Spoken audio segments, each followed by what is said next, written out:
Welcome back to the deep dive, you savvy listener. Today we're plunging into a real classic in personal finance, The Simple Path to Wealth by J.L. Collins. Yeah, this one's foundational for a lot of people. Exactly. Think of this as your cheat sheet, pulling out the crucial stuff for building wealth, getting financially independent, but without all the complicated jargon. Right. Our mission today is really to give you clarity, maybe some of those aha moments Collins is known for. We're not just skimming, definitely not. We're digging deep into his core philosophy. And it's not about like hot stock tips or anything risky. It's a roadmap. Simple, long-term, empowering you. Okay, so let's unpack this. Before we jump into the money strategies themselves, it's kind of fascinating who helped make this book happen. Collins gives a lot of credit out. He does. He mentions his editor, Tim Lawrence, and wow, sounds like quite the process. Right. Apparently the guy retreated to a monastery at one point, then ended up nomadic. Makes you wonder about editing this book. Yeah, it really speaks to the effort involved, doesn't it? That kind of intense experience probably brought a unique perspective. And then there's the cover designer, Carol Chu. Her background is wild White House intern, run-in with Russian border guards, serious stamp collector. It's kind of unexpected for a finance book cover designer. Totally. But it shows how different experiences can enrich, well, pretty much anything, even finance. Definitely.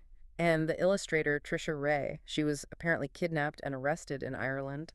Collins seems to attract interesting people. But look at the rigor, too. Proofreaders like Dr. Kelly Paradis, Ph.D. in atomic physics. Wow. And fact-checkers like the mad fientist, Jeremy from Go Curry Cracker, Matt Becker. Yeah. These are respected names in the FI community. Absolutely. That adds serious weight, signals he was aiming for accuracy, real credibility. Can't forget his wife, Jane, either.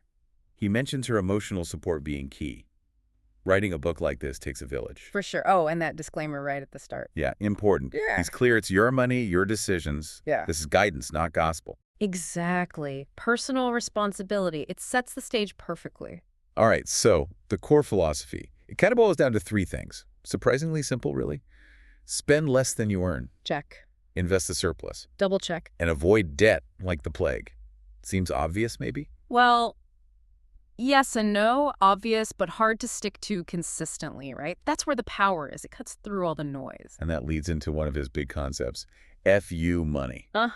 Love this one. It sounds aggressive, but it's not about being rude. It's about having enough financial cushion to have real choices. Genuine options. Freedom. He shares stories, like getting unpaid leave early on or when his wife quit her job. He calls that their best purchase ever. Not stuff, but time and freedom. That reframing is so powerful. Wealth isn't just money, it's autonomy. It lets you align your life with your values, control your time. That's huge. Okay, now let's talk debt. Collins does not hold back here. No, he doesn't. He compares it to being covered in looches. Vivid image, isn't it? But effective. He talks about the emotional weight, the psychological burden, calls it a prison you build yourself. His message is crystal clear. If you have debt, get rid of it. Priority number one. And that analogy just nails how draining it is. Beyond the numbers, it saps your energy, your ability to build wealth. Getting rid of it frees up so much. He even gets nuanced about mortgages, often called good debt. Right. He acknowledges, you often need one for a house, but warns that easy mortgages tempt people into buying too much house. Which then holds them back from financial independence. Exactly. His advice. Get the least house you need. Don't overextend. That's such a critical point. A mortgage can build equity, sure, but it can also be a massive anchor if you go too big.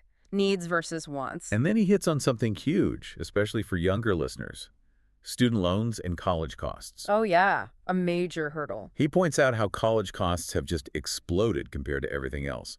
Argues that the easy availability of loans actually fuel that inflation. It's a controversial take, but he makes a case. And that it shifted education from, learning for its own sake to just job training, often leaving grads buried in debt you usually can't even bankrupt away. Yeah. It's sobering. It really is. The cost and the debt burden are serious headwinds. He's right about how restrictive that debt can be, delaying everything else. Okay, so foundation laid, spend less, kill debt. Now, the crucial next step, investing that surplus, where? The stock market, specifically low-cost index funds. Right. He talks about the historical returns of the S&P 500, around 11.9% a year between 75 and 2015 in his example. Pretty impressive long-term average. But he's quick to say, hey, it jumps around year to year, There were rough patches, like that decade from 2000 to 2009. It's not smooth sailing. Absolutely vital to understand. That average hides a lot of short-term bumps. The long-term trend is up, but expect corrections, even And crashes. this is where opportunity cost really smacks you in the face. Uh-huh. Spending money on stuff that loses value fast, like a new car. It's not just the price tag, it's what that money could have earned if you invested it. Right. His example of a $20,000 car potentially costing you $36,000 or more over time when you factor in lost gains. Yeah, that hits home. Makes you think twice about big purchases. It's a powerful way to frame spending, thinking about the future value, not just the current cost. Now, for anyone intimidated by the stock market, he breaks it down really well. Owning an index fund like VTSAX, Vanguard Total Stock Market Index Fund. yeah, that one, it means you own tiny pieces of thousands of U.S. companies, like 3,700 when he wrote it. So it's not just numbers, it's actual ownership in real businesses. And the beauty of VTSAX is the diversification, obviously, but also the super low cost-to-expense ratio. He insists keeping costs tiny is key for your returns. That understanding really helps cut through the fear, doesn't it? Knowing you own pieces of actual companies makes you less likely to panic sell when things dip. Speaking of dips, he stresses that market corrections, pullbacks, crashes, they're normal. Expected even. Part of the cycle. He even shows a history of big market events to prove it. The key takeaway: don't sell when it drops. If you can, maybe even buy more. Which is emotionally really hard to do, right? Because the news is all panic and fear. Totally. Requires discipline. Emotional discipline is crucial for long-term success here. Understanding it's cyclical helps you resist reacting. Exactly. He also just blows up the myth that you can consistently time the market or pick winning stocks. Yeah, good luck with that. He cites studies showing most pros in actively managed funds don't even beat the market average over time, especially after fees. The evidence is pretty overwhelming on that. He uses that great beer and foam analogy. The businesses are the beer, the real value, the daily price swings. That's just the foam. Don't chase the foam. Love that. Focus on the substance, not the froth. Low-cost index funds just capture the market's return without the high fees and guesswork of active picking. And for the ultimate long-term view, he tackles the Great Depression. The big ugly, he calls it. Doesn't shy away from the worst-case scenario. No. He acknowledges how bad it was, how long it lasted, but emphasizes that even then, investors who just held on eventually recovered and grew. It provides critical perspective. History shows the market is remarkably resilient over long periods, even after devastating events. He also mentions hyperinflation briefly as another potential disaster, though maybe less likely in the U.S. right now. Still, understanding historical risks is important context. So, okay, how do we actually do this simply? He keeps coming back to that. Simple is good. Simple often beats complex. Absolutely. The keys? Long time frame. And using those low-cost broad index funds like VTSAX as your core holding. Your cornerstone. For young investors, people with decades ahead, his advice is almost shockingly simple. Put all your eggs in one basket and forget about it. The basket being 100% stocks, like VTSAX. Exactly. Maximize growth potential when you have time to ride out the bumps. And the forget about it part is just as important. Don't tinker. Avoid reacting to the daily noise. He does mention bonds, though. Explains they can be a hedge against deflation, add stability, preserve capital as you get older. Right. For wealth preservation, not just accumulation. But again, simplicity wins. He generally suggests bond index funds, not trying to pick individual bonds. Makes sense. And this leads to asset allocation, the mix of stocks and bonds. He says that decision depends mostly on your risk tolerance, your temperament, and your goals. As you near retirement, your timeline shrinks, so shifting more towards bonds can make sense to reduce volatility. But for young folks, stocks have historically offered better growth. What about going global? He mentions international funds like VFWX or VTIAX. Options for more global diversification, yeah. But he also points out that VTSAX already has some international exposure because U.S. companies operate globally, so maybe it's not strictly necessary for everyone. It's a preference thing. Fees can be slightly higher internationally, too, sometimes. And for ultimate simplicity, target retirement funds, TRFs. The set it and forget it option. Right. All-in-one funds that automatically shift your mix from stocks to bonds as you get closer to your retirement date. Super hands-off. Very convenient if you just don't want to deal with rebalancing yourself. They handle it all. Okay, let's shift gears slightly. Taxes. Minimizing them is huge for long-term growth. Absolutely critical. Don't give away more than you have to. Collins really pushes using tax-advantaged accounts. Your 401k, 403b if you're nonprofit, TSP for government folks, traditional and Roth IRAs. Understanding the differences is key. He explains the basics. Some give you a tax break now, traditional. Others give you tax-free growth and withdrawals later, Roth. Using these is like getting free money boost over time. It really compounds the benefits. Knowing which account type fits your situation best can make a big difference down the road. He seems particularly keen on Roth accounts. That tax-free withdrawal in retirement is a powerful lure. Very attractive, especially if you expect to be in a higher tax bracket later. And then there's the HSA Health Savings Account. He calls it out for its triple tax advantage. Yeah, HSAs are amazing. Tax deduction going in, tax-free growth, tax-free withdrawals from medical expenses. Unbeatable, really.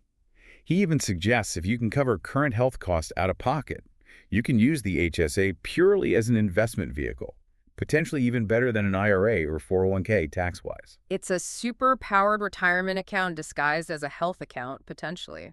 Definitely worth maximizing if you're eligible. He even gives practical advice based on a question from a young investor.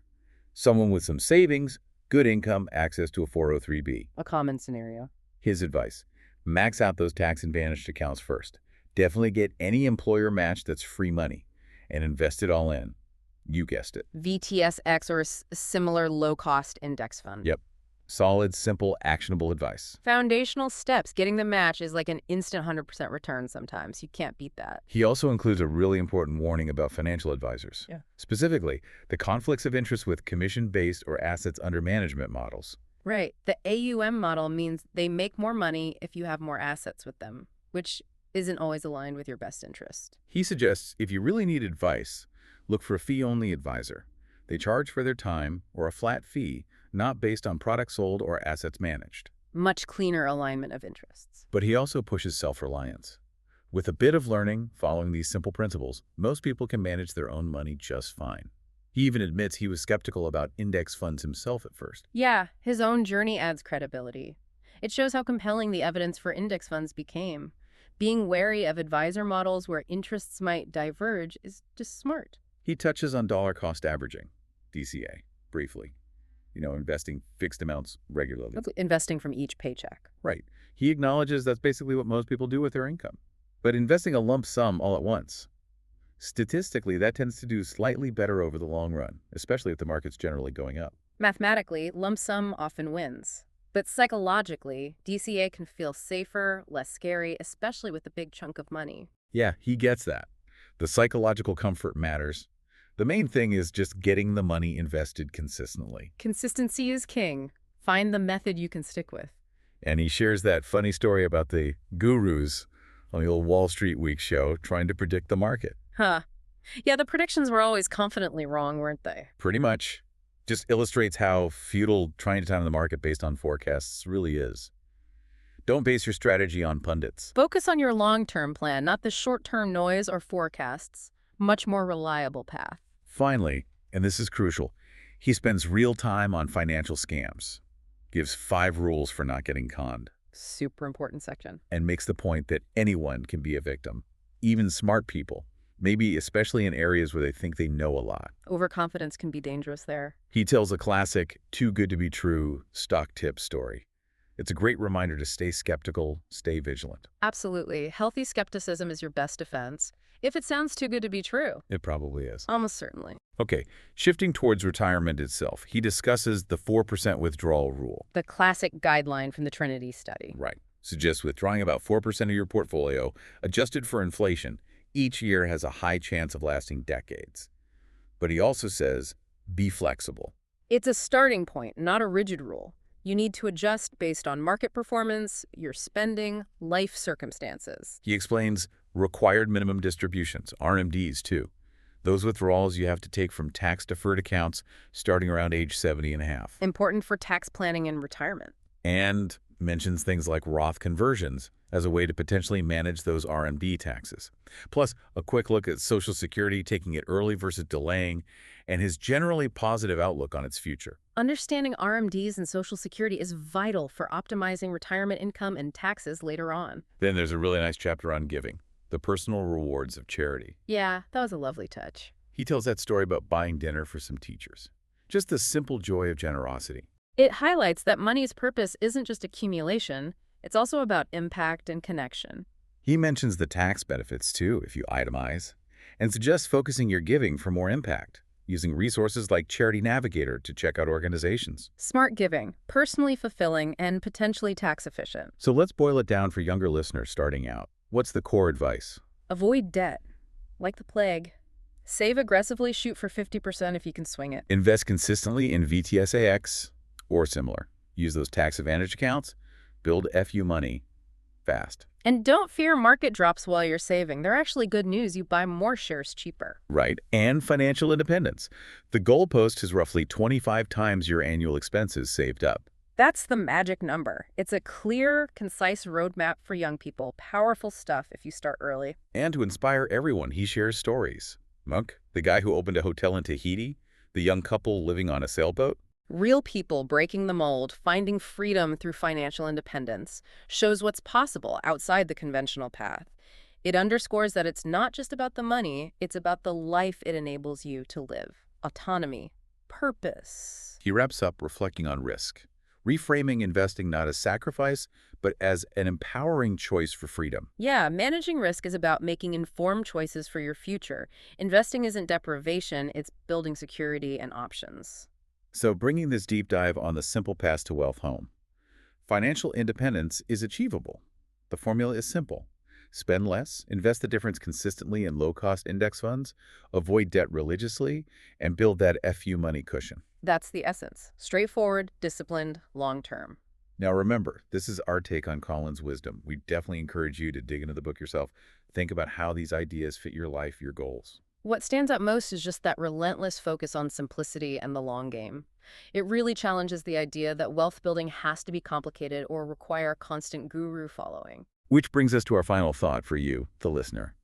If you had that true financial freedom, what would it actually let you do? What passions could you chase? What burdens could you drop? Yeah, what would your version of freedom look like? Something powerful to think about. Definitely. Thanks so much for joining us on this deep dive.